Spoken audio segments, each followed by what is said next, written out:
Here in India, a boycott campaign is on, a campaign against the Maldives. It's a tourist destination, but now Indians are cancelling their vacation plans.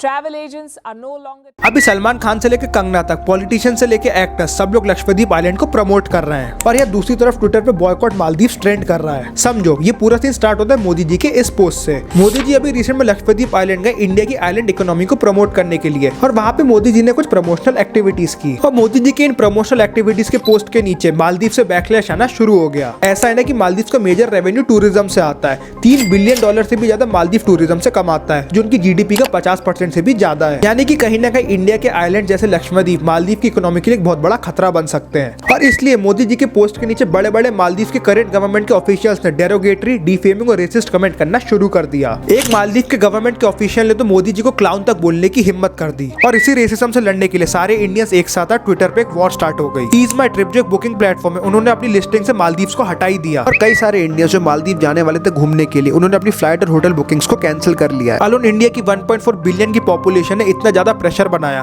कि जो 3 officials ने derogatory comment किए थे उनको आज की date पे suspend कर दिया गया है। अब भले इंडियंस ट्विटर पे एक दूसरे से लड़ते हैं, पर यहाँ पे इंडियंस यूनाइट हो गए। और इसी इंटरनेट की इंडिया की यूनिटी ने टूरिज्म की एक नई अपॉर्चुनिटी ओपन की। और इस वीडियो में अपन समझेंगे मालदीव और इंडिया के रिलेशनशिप कैसे आज की डेट में मालदीव चाइना का गुलाम बन चुका है, और आज की डेट में मालदीव इंडिया के पॉइंट ऑफ व्यू से जियोपॉलिटिकली कितना ज्यादा वीक है।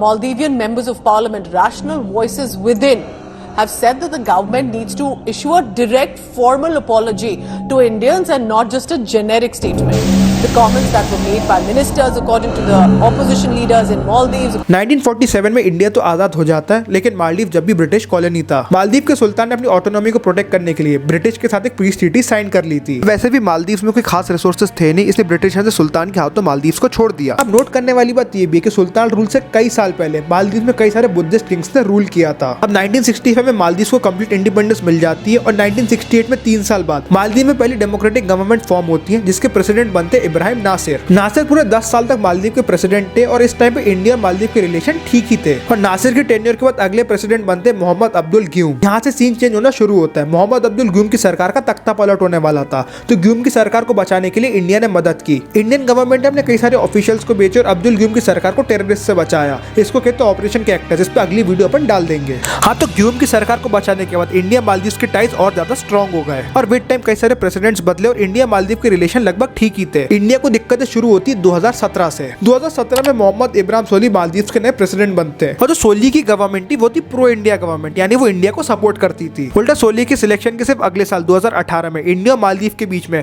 डिफेंस कॉर्पोरेशन एग्रीमेंट साइन होता है। इस ट्रीटी के अंडर में इंडियन आर्मी अपने रिसोर्सेज से मालदीव की आर्मी को कोलैबोरेटिव ट्रेनिंग देने की शुरुआत करती है। सोली और इंडियन गवर्नमेंट के बीच में सब चल ही रहा था, उसी बीच में एक नई पार्टी खड़ी हो जाती है मालदीव में, पीएनसी, पीपल्स नेशनल कांग्रेस, और इस पार्टी का प्रेसिडेंट होता है मोहम्मद मिजू। और अपनी विन को गारंटी करने के लिए मोहम्मद मिजू डर्टी पॉलिटिक्स अपनाता और एक मुद्दा खड़ा करता है, इंडिया।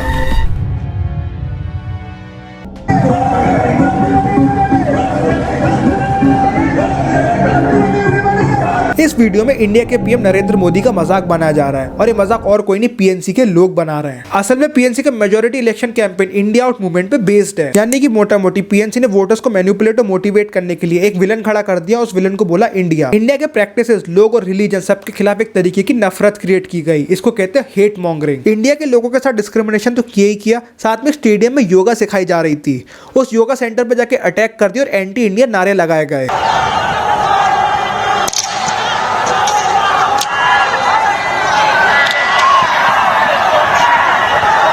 और ये अटैक इसलिए किया गया कि इंडिया की योगिक प्रैक्टिसेस मालदीव के इस्लामिक कल्चर के लिए एक बहुत बड़ा खतरा है। और ये इंडिया आउट कैंपेन एक बहुत बड़ा सक्सेस था।